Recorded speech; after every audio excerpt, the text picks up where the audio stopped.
News and opinions. I'm Romeo. Hey there, I'm Brooke. I'm Demi. And on today's report, we remember the murder of George Floyd 1 year later and find out where the Justice and Policing Act stands in Congress. Also, find out which state's governor has promised to sign a bill blocking efforts to defund the police. Plus, wait until we show you how much money recreational marijuana sales bring in taxes. We're also going to show you what Delaware is offering in hopes of encouraging kids to get vaccinated. And a flight attendant lost 2 teeth after a passenger assault. We have the story.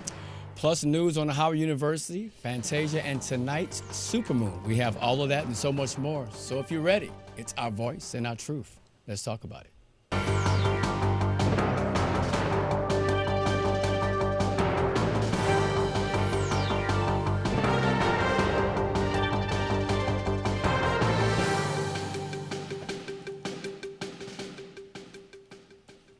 It has been 1 year since George Floyd was killed in Minnesota.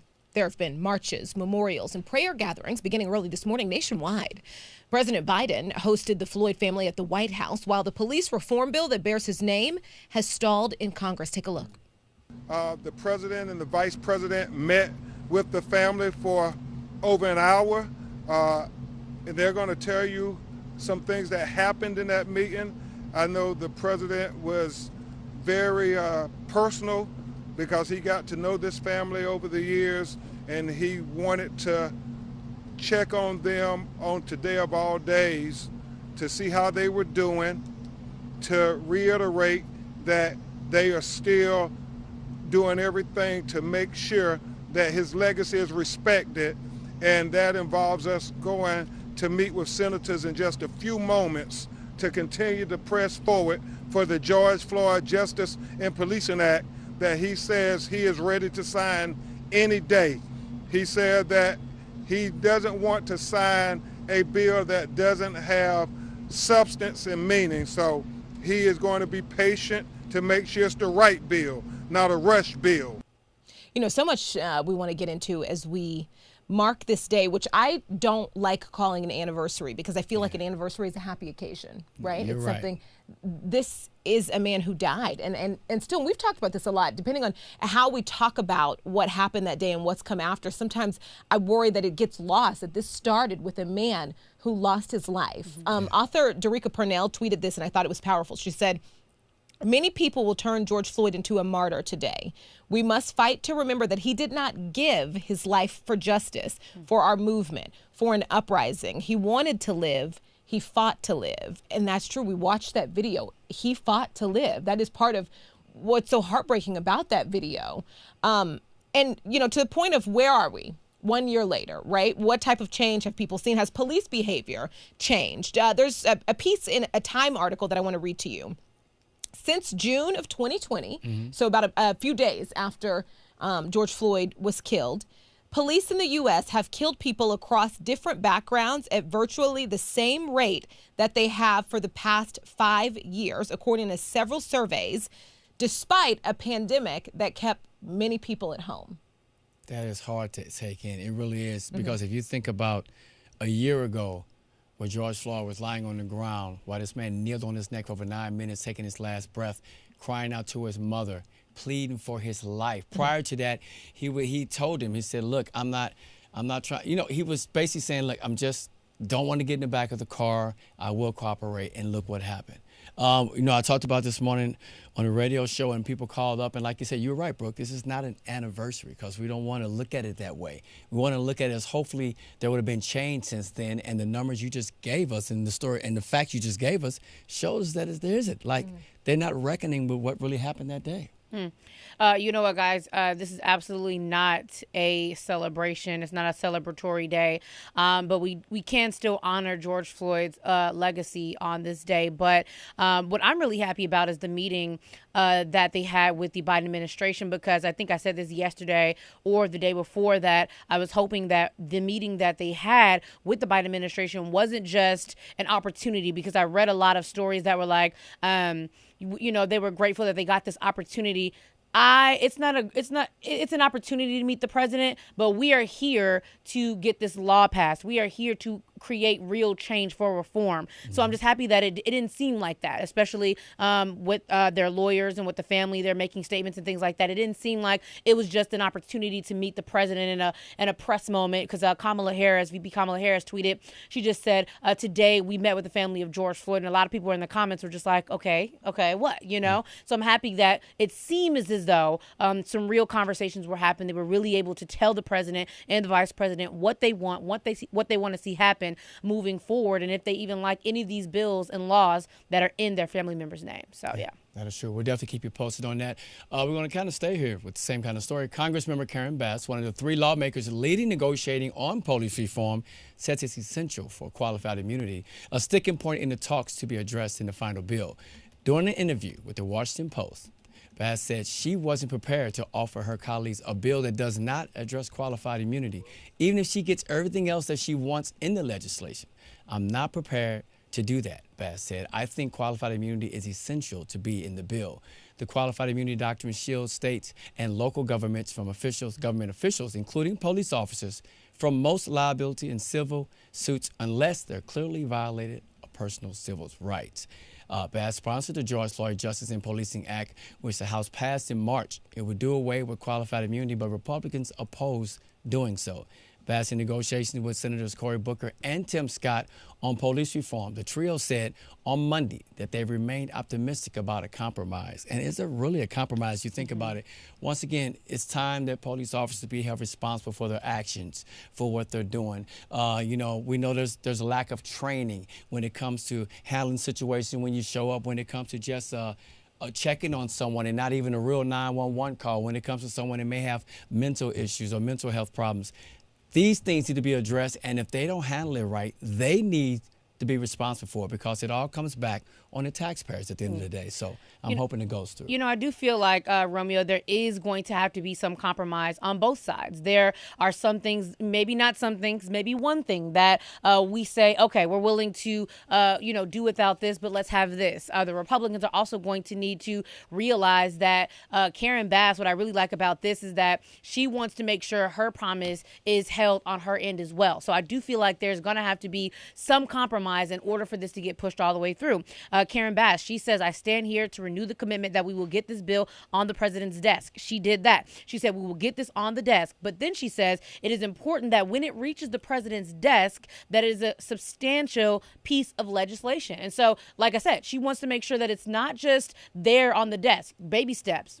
Step 1. Step 2 is making sure that we get everything that we need, and qualified immunity is very, very important. And I'm happy that we're not, taking our foot off the gas on that, because that needs to be in this bill. That is what is most important.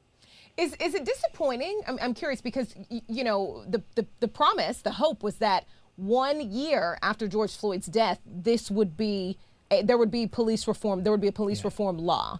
Do you think the Democrats are taking too much time? I think one thing the Republicans taught everybody is pass as much as you can as quick as possible. Yeah. Do whatever you can as quick as possible, because there is no, it's not a sure thing that at the end of these first 2 years, the Democrats will stay in power. That's true. So are they wasting time? How do you both feel? Well, I don't feel like it's wasting time. I think, Brooke, also it needs to be done right. There are certain things that you can get another opportunity to do. This is one of those things that has to be done right the first time. So I applaud the Democrats for standing firm on qualified immunity and whatever else is keeps the hold up on the Democratic side. Mm-hmm. I applaud them for standing firm on that, because we don't know if we'll have an opportunity to revisit this again. It needs to be done now, and it needs to be done correctly the first time. Yeah. And I'm going to sum it up like this. If you know you need a new car, you can't keep trying to fix the old one, right? Oh, we'll just fix this and take care of the rest of it, or add it later, right? Mm-hmm. It's going to keep falling back where it's going to end up not in a good situation for us, and we need to make it right. And before we move on, I just want to bring it just back around real quick to qualified immunity, because there's an LA Times article out this morning about why it's so hard for Congress to pass any sort of, to get rid of qualified immunity, because the Supreme Court created qualified immunity. The courts created qualified immunity. And so part of the, I just want to read an excerpt from it really quick. And it says, experts stress that the public, many police officers, and state and federal lawmakers do not fully understand qualified immunity. And UCLA law professor Joanna Schwartz says, in many cases, what they think it means to policing, accurate or not, is scary. So I think that's a big part of it. People don't even understand what it is. True. All right, guys, taking it over to Texas. Texas Governor Greg Abbott has announced that he will sign new legislation that makes it more difficult for cities to defund the police, which includes reducing or reallocating police budgets. Abbott announced his intention to sign such a bill in response to a Sunday tweet from Austin Police Association President Kenneth Cassidy, which said that no units were available for 12 minutes after a 911 call was made to the police department. Abbott doubled down on his pledge on Monday, promising to sign a bill that would force municipalities to hold elections on proposed funding cuts or budget recall reallocations for local police departments as a percentage of its total budget before the changes are implemented, according to the Washington Post. The bill would also require elections for proposals to reduce the number of peace officer positions and lessen the budget for recruitment and training of new officers. The legislation is being dubbed the Back the Blue Act, according to the Post. I mean, the first problem is the name, Back the Blue Act. I mean, do you have any regard for what's taken place over the last year? We talk a lot about Greg Abbott, and, this man really needs to be stopped. I mean, there's also another legislation that he just signed that he plans on approving, which allows people to carry guns without a license, background checks, or training. And I hate to shame people that have to live in Texas, but it is a scary thing, a scary sight to live in Texas right now. I'm really nervous if I had to live there. Yep. Go ahead, bro. I'm glad you brought that up. That was a big breaking news story yesterday, and I'm glad you brought that up. I think that that's I think a really important story just to show, just taking it back to gun use. It will be easier to get and carry a gun than it will to vote in the state of Texas. Yes. And, and also, pair that with this. So many things have become so politicized. So many things. Defunding the police. Activists say, hey, listen, this is simply about moving some of that money over to other public services so that we can figure out public safety that better keeps the public safe, public safety methods, and also takes the police officers out of situations that are unnecessarily dangerous, like traffic stops and things like that, creates systems and helps people in the community out so that there aren't so many unsafe situations. We talked about jobs and mental health services, things like that. And so it has become so political that it's a bill to not do it. The phrase defunding the police has become so polarizing. Yeah, and it's the way they're trying to make it look like, they're trying to have less police officers. Like there's a billboard heading into Austin said, enter at your own risk, because warning, Austin defunded police, so you can enter our state or our city, shall I say, at your own risk. It's things like that that make people think like, well, maybe we shouldn't defund the police, but you just broke it down what they're trying to do with the money. We're trying to help them be better at their job, protect people in other places, and also help people out if it's a need in the community. Yeah, you know what, guys, I just want to add one more thing here. We talk a lot about having peace officers come out in situations that should be nonviolent. For example, this bill here, he is saying it's going to have to be an election to see if we want to have more peace officers to come out to help situations that could turn out, hey, like someone with mental health issues, for example, they can come out and help that situation versus a cop coming out and it can turn violent. Also, the other scary part is about lessening the recruitment for training. That is what we need. That is the main problem. We have all of these police officers who have no regard for Black life, and the problem goes back down to training. They don't know that there's a different way to handle the situation. So why would you want to make it harder for more training and more peace officers to be in your street? It makes no sense at all. Yeah, and back to it becoming political, I think that there needs to be more information coming in from both sides of this argument, right? Because activists are saying this has nothing to do with protecting police officers. This is about the fact that we believe the system of policing as it stands is not working, and here's why. And so then you have the Governor Abbott come in and say, we need to protect police. But so those are two separate conversations happening, as if they're on two separate sides. And so I would like to know, from the governor, do you believe this system as it stands is working? And if he says no, he may have different ideas on what needs to change, or maybe he says yes, and that's why he's pushing this to keep things essentially the same. But I would like to hear both sides of the argument talking about the same thing. Absolutely. Yeah, he needs to let his Black constituents interview him like Lori Lightfoot is doing, so they can get to the bottom of it, okay? Recreational marijuana sales brought in nearly $2.7 billion in taxes last year in the 10 states that have made it legal. According to the people over at the Marijuana Policy Project, tax revenue has topped $7.9 billion overall since Washington State and Colorado legalized recreational marijuana in 2014.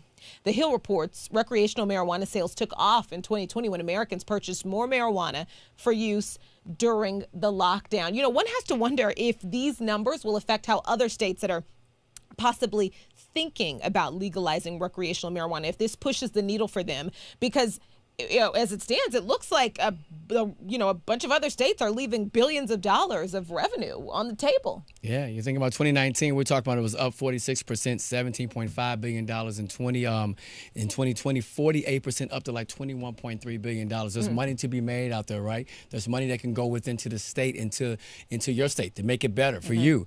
But sales definitely went up. When you think about alcohol, when you think about marijuana during the pandemic, I mean, that was a hot topic throughout the whole year for whatever reason, when people going through stress or just need to relax. But sales definitely went up. Oh, for sure. That's because obviously it's not all about money when it comes to legalizing recreational marijuana. Lots of different arguments to come into play. But I do wonder if this pushes certain states in the direction of this. I think so. Yeah. All right.